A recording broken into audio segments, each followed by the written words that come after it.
As the county executive representing 1 million residents and the caretaker of county parks and property, I'm standing here to let you know that I am filing 2 lawsuits against the state of New York, Riverkeeper and Entergy, in order to ensure that a thorough and appropriate environmental review be completed and that we can protect our taxpayers, our ratepayers, our workers from self-inflicted catastrophe. So here are just 6 of the critical questions that need to be answered for the 9 million people affected in New York City and Westchester by the decision to close Indian Point.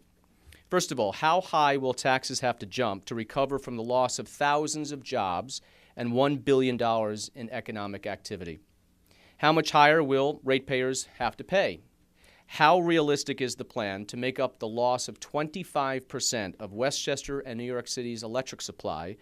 Now, we've been told that half the supply will come from running a cord on the bottom of the Hudson River from Canada all the way to New York City.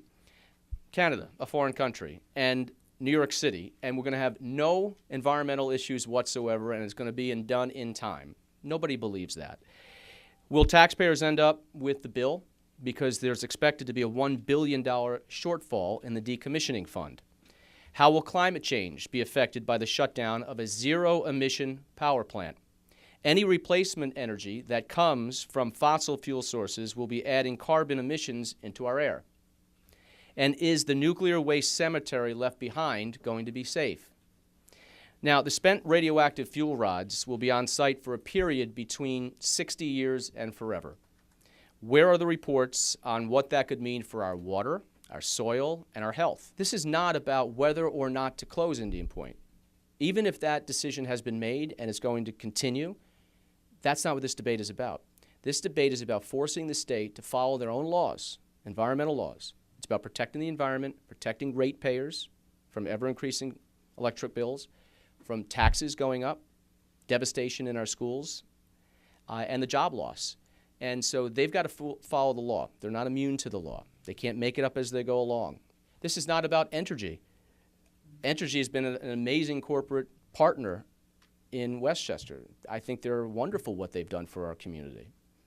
And I know this part of it is about an economic decision by Entergy. But I do think the state was going in one direction. They were planning for the relicensing of this nuclear power plant for another 20 years. That's what they were supposedly studying. And then all of a sudden, in the middle of the night, they do a 180, and now they're going to close it down and not take into account all of the consequences that we have to deal with. Right now, on the first lawsuit, which is today's deadline, the plaintiff will be Robert Astorino as county executive and Robert Astorino individually. The second lawsuit, which we have until the end of August, can be anyone and everyone that wishes to join in on it. We're filing this afternoon, and then we're going to serve, and we're going to do that promptly within the next, I hope, 5 days, 7 days, 10 days. And then the respondent defendants will have time to answer. Probably they'll ask for time, so I would say the pleadings won't be joined until probably 60, 75 days from now. And then hopefully we'll get our day in court and let a judge tell us that the environmental law applies to the closure of this nuclear power plant.